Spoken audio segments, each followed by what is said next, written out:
파킨슨병. 혹시 단순히 증상을 누르고 관리하는 게 치료의 전부라고 생각하시나요? 오늘 이 분석 자료에서는요, 파킨슨병을 완전히 다른 차원에서 아주 근본적으로 바라보는 새로운 통합의학적 패러다임에 대해 깊이 파고들어 볼 겁니다. 기존 치료의 한계를 뛰어넘어서 우리 몸의 생명력 그 자체를 되살리는 방법에 대한 이야기, 지금부터 시작하겠습니다. 자, 그럼 이 질문부터 한번 던져보죠. 우리가 한 줄기 희망이라고 굳게 믿었던 그 표준적인 파킨슨병 치료법, 과연 그 밝은 빛 이면에는 어떤 어두운 진실이 숨겨져 있을까요? 오늘 우리는 그 복잡한 현실 속으로 함께 들어가 보겠습니다. 먼저 대부분의 환자들이 처음 접하게 되는 서양 의학의 파킨슨병 치료법부터 살펴보겠습니다. 여기서 핵심은 바로 레보도파라는 약물이죠. 네, 맞습니다. 치료 초기에 한 2, 3년 동안은요, 이 양약이 정말 마법 같은 효과를 보여줍니다. 환자분들 운동 증상이 아주 극적으로 좋아져서 거의 정상에 가까운 일상생활이 가능해지거든요. 그래서 이 시기를 달콤한 허니문 기간이라고 부르는 겁니다. 모든 게 다 좋아질 것만 같은 그런 희망을 품게 되는 시간이죠. 하지만 이 달콤한 허니문은 안타깝게도 영원하지 않습니다. 시간이 지나고 장기적인 관점에서 보면 이 양약은 병의 근본적인 진행을 멈추지는 못하거든요. 오히려 여러 가지 아주 심각한 문제들을 일으키기 시작합니다. 이 부작용들은요, 그냥 좀 불편한 수준이 아닙니다. 내 의지와는 상관없이 온몸이 뒤틀리는 이상 운동증부터 시작해서 극심한 위장 문제, 갑자기 도박이나 쇼핑에 빠지는 충동 조절 장애, 환각, 거기다 인지 기능은 급격히 떨어지고 노화는 빨라지죠. 심지어 특정 질병의 발병 위험까지 높입니다. 결국 치료를 위해 먹는 약이 오히려 환자의 삶을 파괴하는 끔찍한 역설이 시작되는 겁니다. 이 중에서 환자와 가족들을 가장 고통스럽게 하는 게 바로 이상운동증입니다. 원래 우리 뇌에는 도파민 농도를 안정적으로 유지하는 완충 시스템이 있는데 파킨슨병이 진행되면서 이 시스템이 완전히 망가져 버려요. 그런 상태에서 외부에서 약으로 도파민을 들이부으니까 엉뚱하게도 세로토닌 신경세포가 이 도파민을 가짜 신호처럼 마구잡이로 분출해버립니다. 그 결과가 바로 주인을 잃은 꼭두각시처럼 몸이 제멋대로 뒤틀리고 춤을 추는 정말 비극적인 모습으로 나타나는 거죠. 근데 문제는 뇌에서만 그치지 않아요. 이 양약들은 우리 몸의 자동운항 시스템, 그러니까 소화나 혈압, 배뇨처럼 우리가 신경 쓰지 않아도 생명을 유지해주는 이 자율신경계까지 망가뜨립니다. 이런 기능들이 하나둘씩 고장나면서 결국 온몸이 서서히 마비되는 것과 같은 상태에 이르게 됩니다. 여기서 정말 주목해야 할 더 깊고 무서운 독이 있습니다. 레보도파가 우리 몸에서 분해될 때 호모시스테인이라는 아주 강력한 신경독소가 만들어지는데요. 이 물질이 뭘 하냐면 새로 태어나는 뇌세포를 그냥 직접 공격해서 죽여버립니다. 뇌의 재생 능력 자체를 원천적으로 차단해버리는 거죠. 결국 이게 치매를 무섭게 가속화시키는 직접적인 원인이 되는 겁니다. 그리고 이 모든 과정이 뇌 속에서 팬톰 반응이라는 말 그대로 화학적인 폭풍을 일으킵니다. 아주 쉽게 말하면 뇌세포를 태워버리는 불꽃이 사방으로 튀는 것과 같아요. 이게 대체 어떻게 일어나는지 다음 슬라이드에서 단계별로 자세히 보여드릴게요. 자, 첫 번째 단계입니다. 양약이 분해되면서 다량의 과산화수소, 우리가 소독약으로 쓰는 바로 그 성분이 뇌 안에 엄청나게 쌓이기 시작합니다. 그 다음 이렇게 쌓인 과산화수소가 뇌에 원래부터 있던 철분과 딱 만나게 됩니다. 바로 이게 파괴적인 화학 반응을 일으키는 두 번째 열쇠가 되는 거죠. 그리고 그 결과 펑 하고 터지는 게 바로 수산화 라디칼이라는 물질입니다. 이건 우리 몸에 존재할 수 있는 최악의 파괴자예요. DNA, 단백질, 세포막, 가리는 것 없이 닥치는 대로 모든 걸 파괴해버리는 말 그대로 뇌세포의 사형 집행인이라고 할 수 있습니다.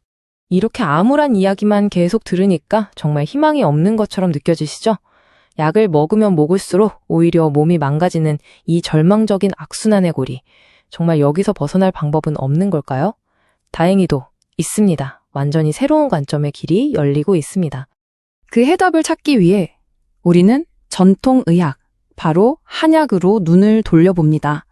특히 일본의 칸포 의학에서 얻은 통찰을 시작으로 해서 어떻게 한약이 꺼져가는 생명력을 다시 살려낼 수 있는지 그 엄청난 가능성을 한번 살펴보겠습니다.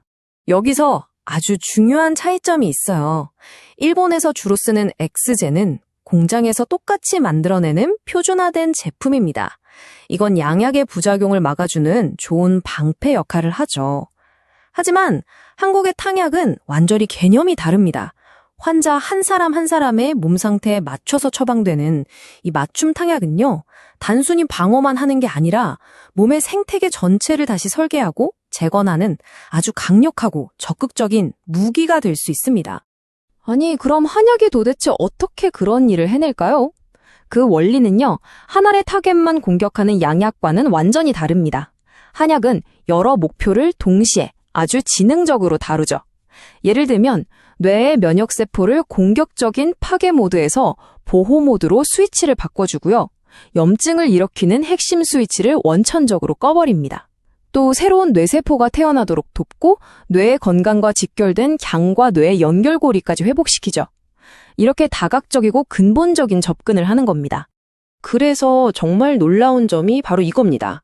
한약은 부작용 대신에 오히려 부가적인 이점, 그러니까 사이드 베네핏을 만들어낸다는 거예요. 몸 전체를 근본적으로 치유하는 과정에서 세포가 다시 살아나고 면역력이 올라가고 심지어 머리카락이 다시 나거나 노화가 방지되는 이런 기분 좋은 효과들이 덤으로 따라온다는 거죠. 하지만 이게 끝이 아닙니다. 이 새로운 통합의학 패러다임에는 또 하나의 아주 강력한 기둥이 있습니다. 바로 FCST, 즉 기능적 뇌척추요법을 통한 구조적인 치료입니다. 이 과정은 정말 놀라운 도미노 효과와 같습니다. 잘 들어보세요. 첫째, 입안에 아주 정밀한 장치를 껴서 턱관절의 미세한 균형을 딱 맞추면요, 뇌의 생명 중추인 뇌간으로 가던 모든 스트레스 신호가 즉시 차단됩니다. 둘째, 그 영향으로 비틀어져 있던 목뼈 1, 2번이 거짓말처럼 스스로 제자리를 찾아가요. 셋째, 뇌 속의 하수도, 즉 뇌 척수액의 흐름이 뻥 뚫리면서 뇌에 쌓여있던 온갖 독성 단백질들이 싹 씻겨 나갑니다. 그리고 마지막으로 고장났던 자율신경계와 면역계 전체가 정상으로 재부팅되는 겁니다. 정말 놀랍지 않나요? 자, 이제 그림이 완성됩니다. 화학적 치료인 한약과 구조적 치료인 FCST, 이 두 가지를 하나로 합쳐서 단순히 질병을 관리하는 걸 넘어서서 완전한 건강을 되찾는 궁극의 전략을 살펴보겠습니다. 여기서 가장 중요한 개념이 바로 임계점이라는 겁니다. 파킨슨 증상은요, 뇌세포가 60% 이상 파괴되기 전까지는 겉으로 드러나지도 않아요. 그러니까 이 새로운 패러다임의 목표는 증상을 이 위험한 임계점 아래로 간신히 눌러놓는 게 아닙니다. 그게 아니라 몸 전체의 건강 수준과 회복력을 저 높은 곳, 파킨슨병이라는 질병 자체가 아예 존재할 수 없는 그 임계점 위로 끌어올리는 것이 진짜 목표인 겁니다. 이 표를 보시면 두 접근 방식의 차이가 한눈에 들어옵니다. 양약은 증상을 억제하는 게 목표지만 그 대가로 심각한 독성과 합병증을 남기죠. 반면에 맞춤 한약과 통합치료는 몸의 생태계 자체를 바꾸는 것을 목표로 합니다. 전신을 해독하고 젊어지게 만들어서 결국 질병의 임계점을 초월하고 재발 자체를 막고자 하는 겁니다. 이건 치료에 대한 관점이 근본적으로 다르다는 걸 보여주죠. 마지막으로 이 문장을 꼭 기억해 주셨으면 좋겠습니다. 진정한 의학은 질병과 싸우는 것이 아니라 질병 자체가 살아남을 수 없는 위대한 생태계를 창조하는 것이다. 이것이야말로 파킨슨병이라는 질병을 넘어서서 완전한 건강을 향해 나아가는 새로운 패러다임의 핵심 철학입니다.